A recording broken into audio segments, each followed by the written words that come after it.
Go. Hi everybody, you know me, I'm George Haydock from Pioneer, but this is not a Pioneer thing.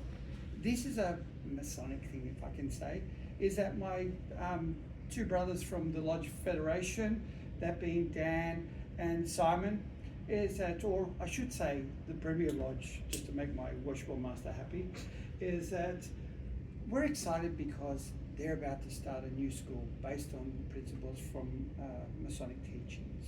Is that so? I want to tell you a little bit about that and ask them some questions. So if you've got kids or grandkids, and you might look for a better way to teach them, is that this may be the case. At the end of this video, I'll put some links up for where you can get in touch with them. Is that? But let's go. Dan, some of the questions that I've got is first. What was the catalyst for starting Federation College of Education? Simon and I are both educators, and we love working with kids. We love what we do. We've worked in multiple systems, and we just thought one day we could do this better. We can give kids something that they're not getting in these systems. We can give kids something that is going to open their horizons to a much brighter world. We have the ability to teach not using denominational dogma, not using a strict script that we've had to stick to. Instead, we can go in and we can start something that's fresh and exciting and teaches kids based on the concept of making good people better. Wow, great. Let me ask you, Simon. So what makes the college different from other independent schools, do you think? Well, it is that it is not based on any religious dogma. It is accepting of all cultures, creeds and religions. And we are accepting of all children that come into us. We are truly independent. We espouse Masonic values, but we are not controlled by any overarching body. So it's exciting. Yeah, it sounds wonderful. Okay, I've got one here, maybe both of you can.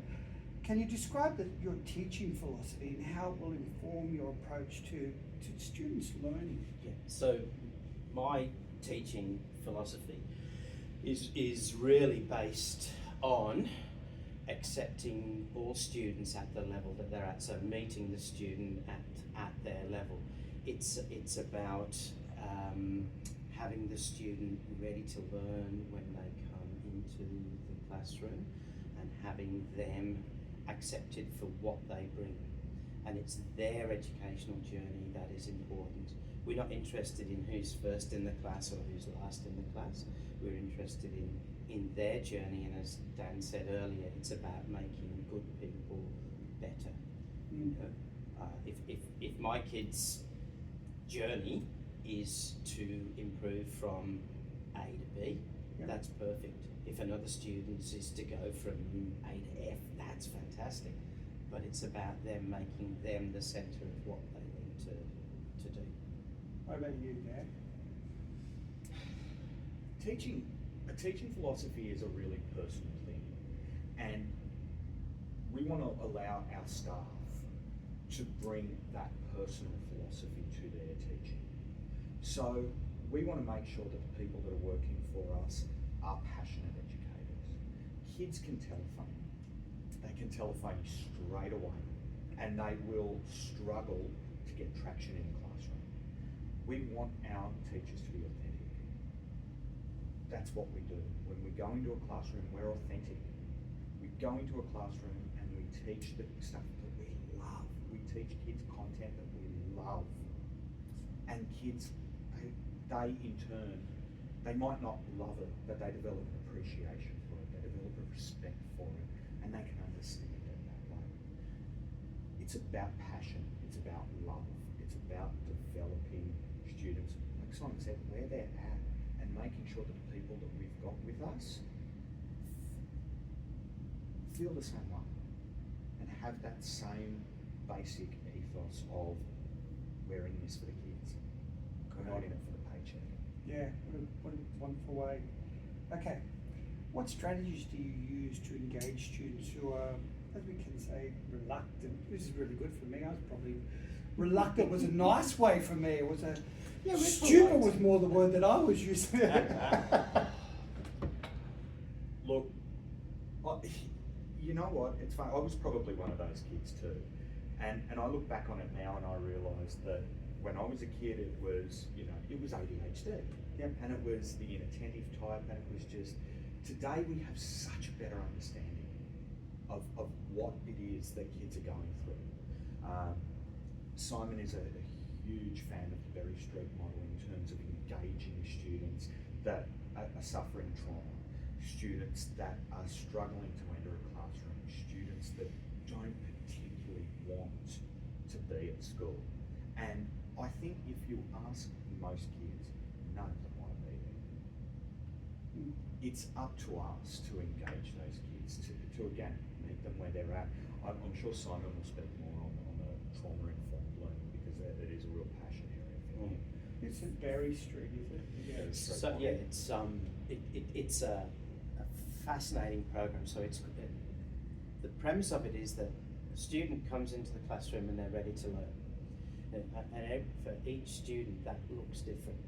So just the same way as an athlete would go through a warm-up routine in order to go and run their race or do whatever thing that they were doing, a musician has a warm-up routine and a regular practice routine to get them ready. The step that we miss a lot in education is actually having the students go through those routines ready to come into the classroom, so that it sounds simplistic, but they're ready to learn. If you have a student that's dysregulated and not able to focus, they're going to derail your class and your lesson really quickly. If you can take them back outside, work with them for a couple of minutes on getting re-regulated, ready to come into the classroom, ready to learn, you've got a much more secure and safe environment for all students then to learn. And it could be for that student who's dysregulated, that their goal is to come into the classroom, sit down and just attend one piece of work. It could be that over time that student then becomes absolutely smashing the classroom because that's what they can do, because they have those mechanisms in place ready to learn. We have to understand, and this is something that education has been really bad at in this country. We have to understand that not every kid is an A student. Not every kid is going to go to university. Not every kid's ultimate goal should be an ATAR in the 90s. We have to, as educators, we have to get our heads around that, and we have to do better. We have to be better as educators. It's not up to the kids to be better. It's up to us to be better for them. And that's what the whole concept of this college is based on. It's around a pastoral approach to learning. It is around an individualised learning system for students so that they have the ability to be their best. Our pastoral system I've crafted, it's a combination of a variety of different systems that I've worked in, that Simon's spoken about from where he's worked as well. We've blended that together and we've put it together in a way that is accessible for the majority of our students. We've got to remember that no system is perfect.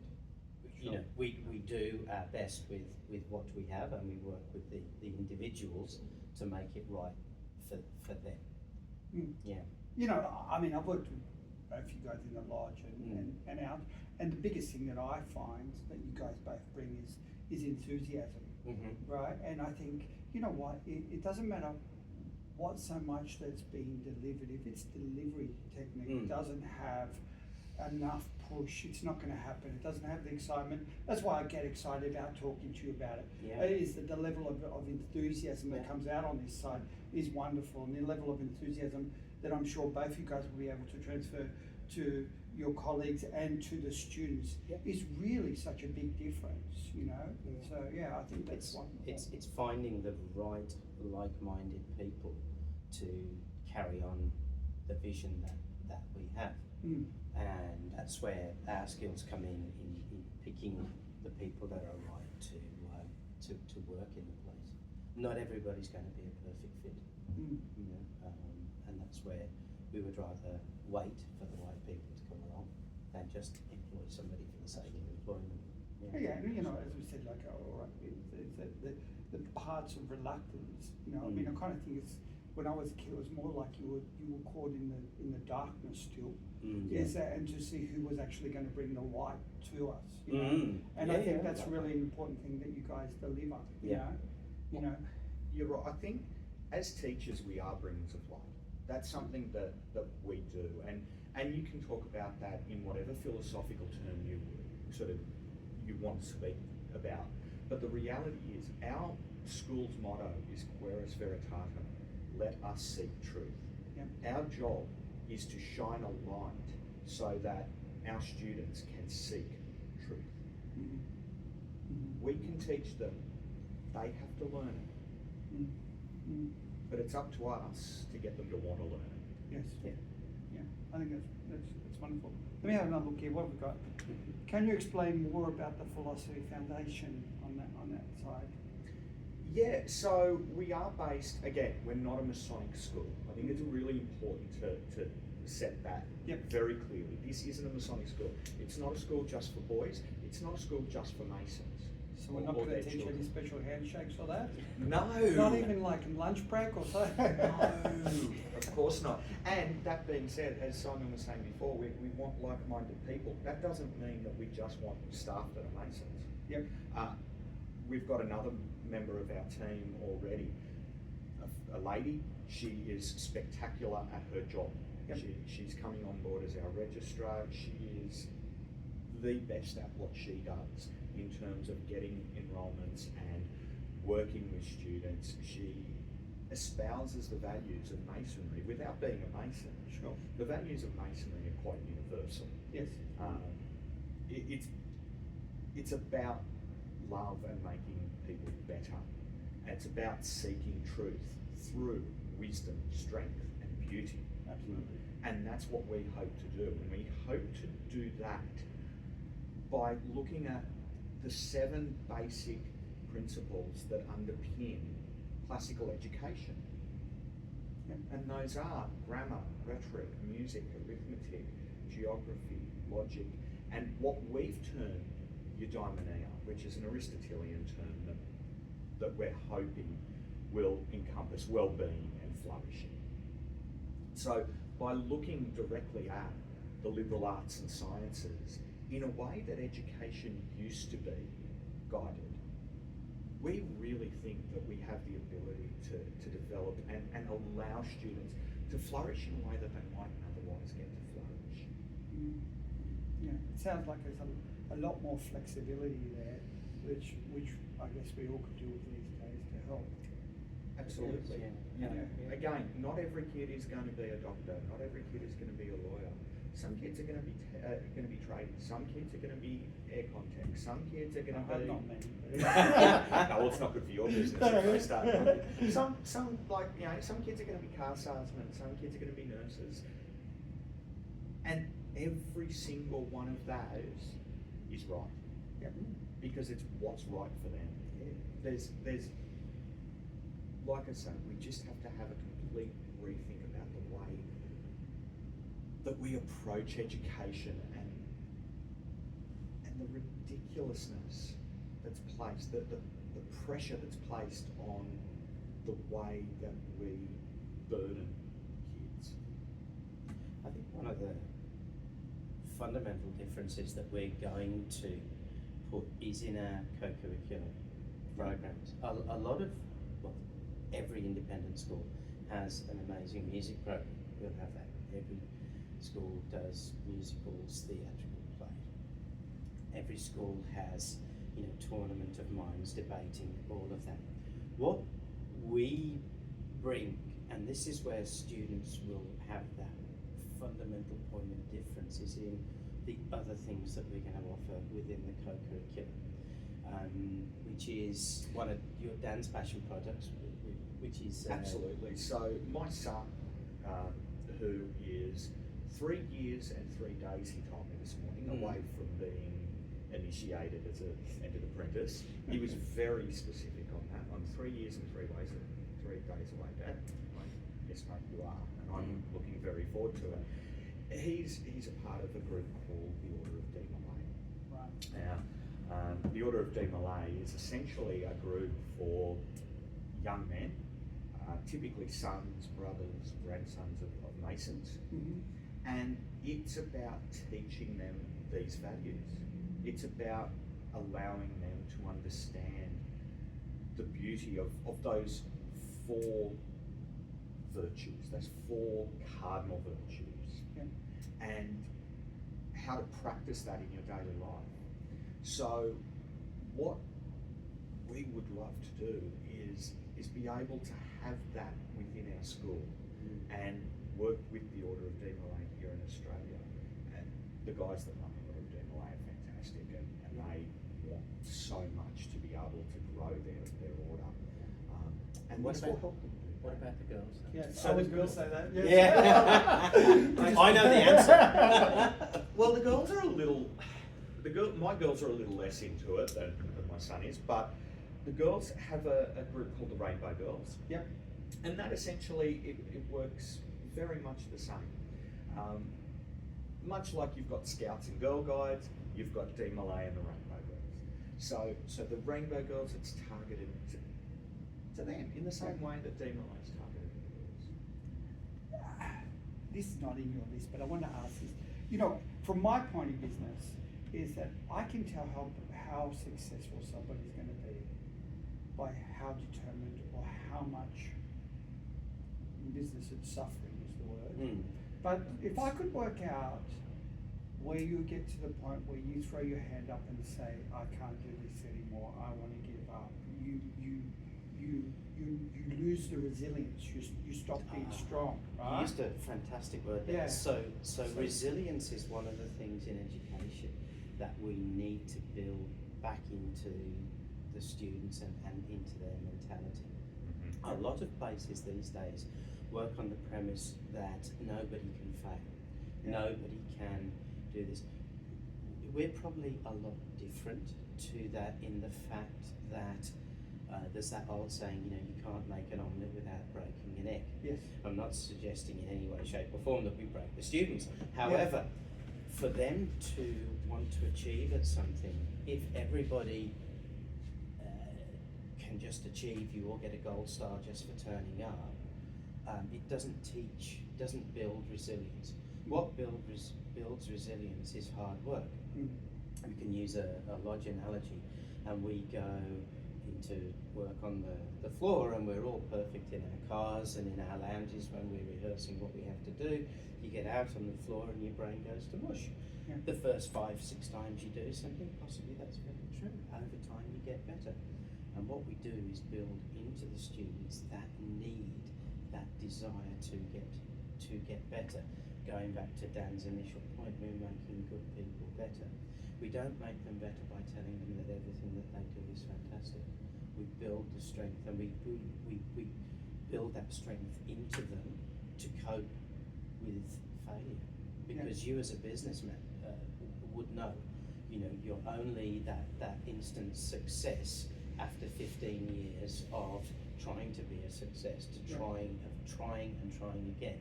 You know, there's all of those inspirational sayings that you can sort of jump into there, but you know. Well, that's what I was just going to say. You just said, when did you know when to give up? I'll let you know when we get to that point. Yeah. So, I mean, my attitude is if I'm employing somebody or working with somebody, I can usually work out how good they are by how much stress they can take. If I could work out when you're going to put your hand up and say, I've had enough, I can work out how successful you're going to be. And I would think it's wonderful if we teach our children or young people, you know, failing's not nice, but failing's part of how we learn and grow. And I think that's been missing for a long time. Success is an iceberg. Yes. You only see the tip of it. 80% is what you don't see, and you only fail if you stop. Yeah. You know, you might not be successful at something to begin with, but don't stop. Just keep going. And we do. We need to build that resilience in our students. And one of the ways to do that is by adopting an attitude and teaching them to adopt an attitude of, when things are good, be grateful, and when things are bad, be graceful. Yes, Yeah. wonderful. And if we're able to build that understanding in students, then we're able to see students who have an ability to grow. We build resolve, we build justice, we build patience. Yeah, We nurture nature yeah, and we teach them to love. wonderful. Yeah, You know, that's where we see our students. You know, all schools go along with what does a Federation College of Education graduate look like? yeah, And one of the things that we would love to see is that our students come back and they seek the truth, whatever the truth is for them. You know, but they have the strength and the capability and the ability to fail, to build resilience, to build all of those skills, and they come back. We plant the seed, and they come back. It's funny. I think most independent schools, most private schools would tell you our students are in the top, in the top 10% of the HSC results. Our students get early entry. Our students,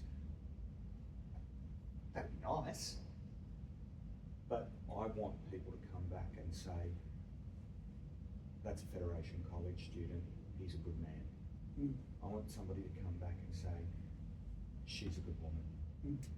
She's caring, she's compassionate.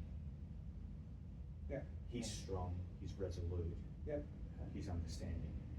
If my students come back in 10, 15 years' time and that's how they're being described, I've been successful. yeah, I agree. Some of the parts of it from the lodge side that I watched that makes good men or good people better is that it's interesting is how many people you see come and they have self-esteem issues.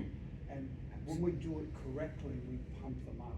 They get better and they get stronger. That doesn't mean that they don't have problems, but No.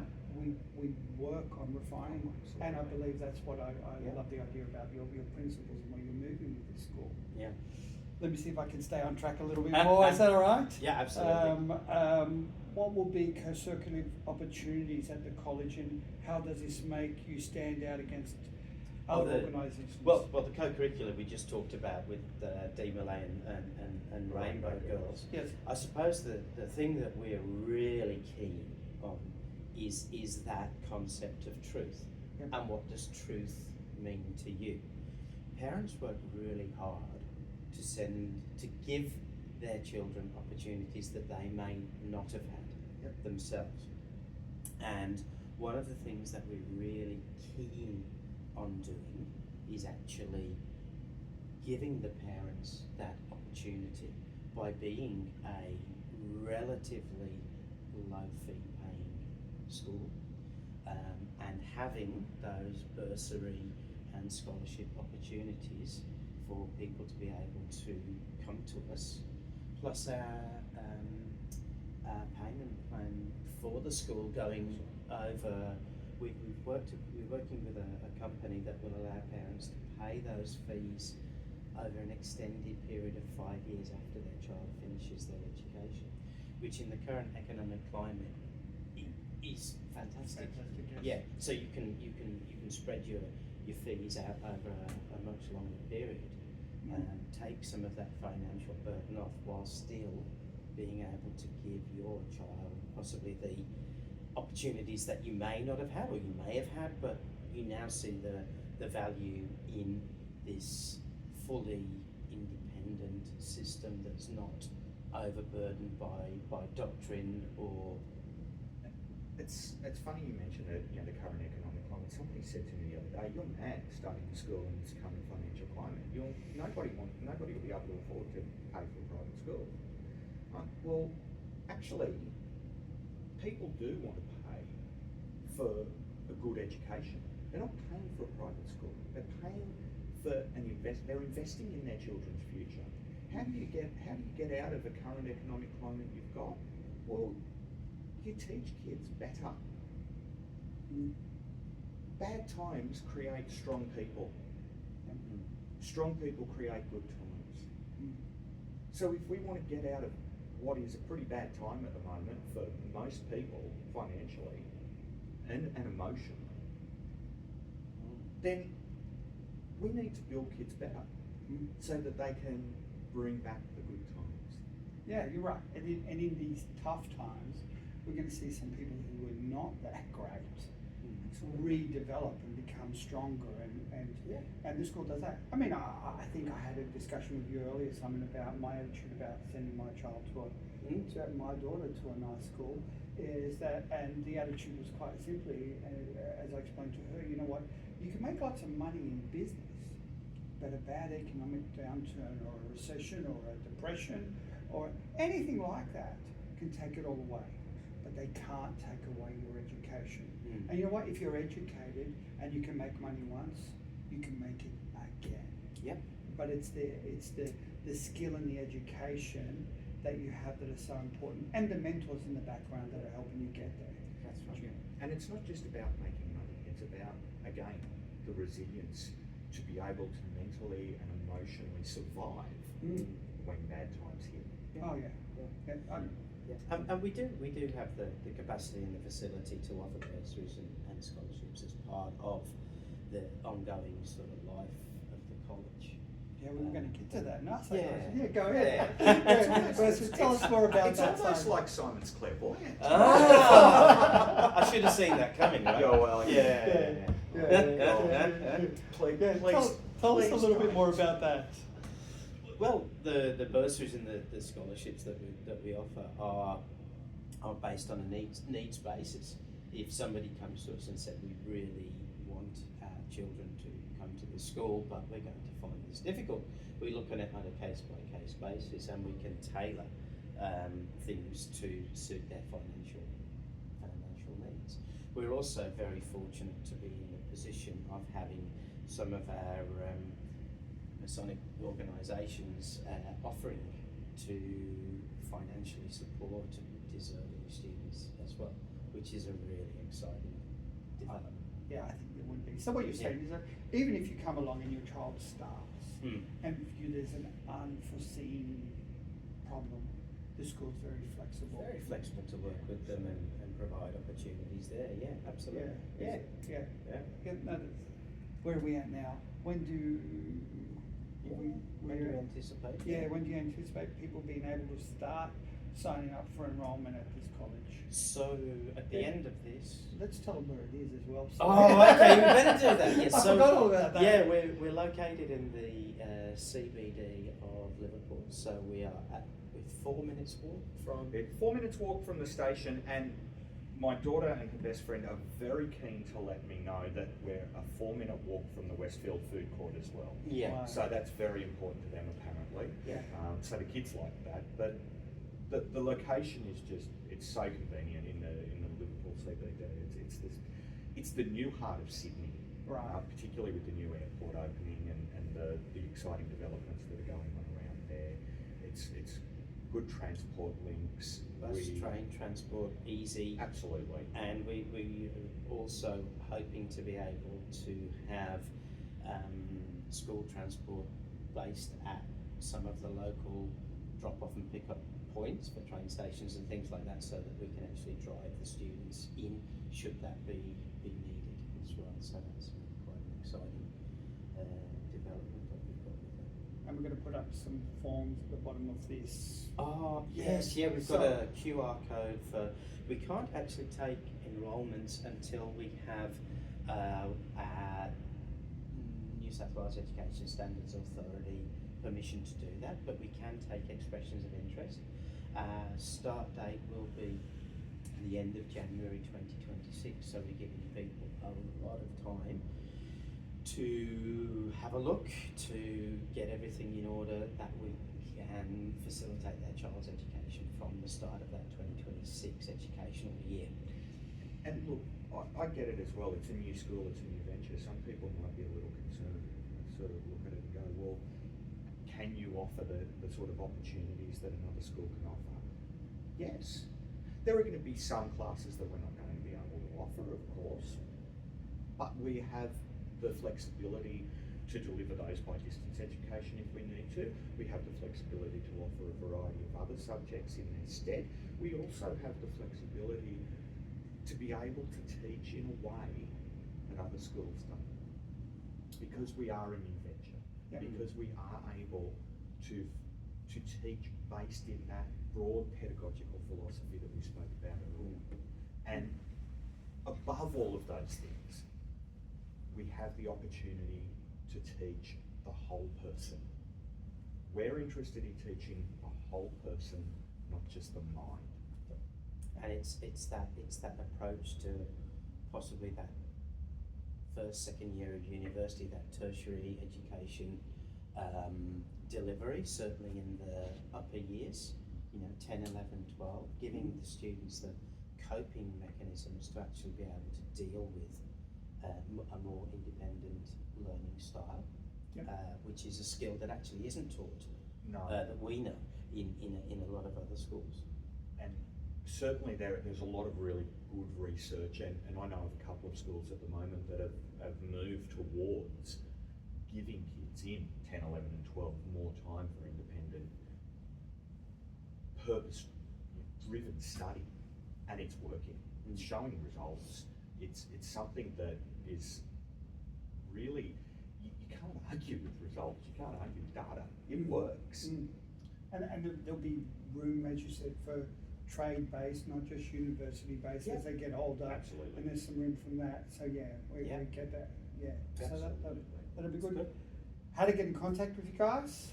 Well, scan the QR code at the bottom of the podcast. I don't know if and, it'll be down here or or it'll up be there, wherever it is. somewhere. With that, you can search the Federation College of Education.com and you'll find us. There will be our our email addresses at the bottom of this as well. Yep. And please get in touch. Questions? We're happy to send you out our prospectus and any other information we can give you. Great, guys. Thanks very much. Thanks, George. Thanks, George.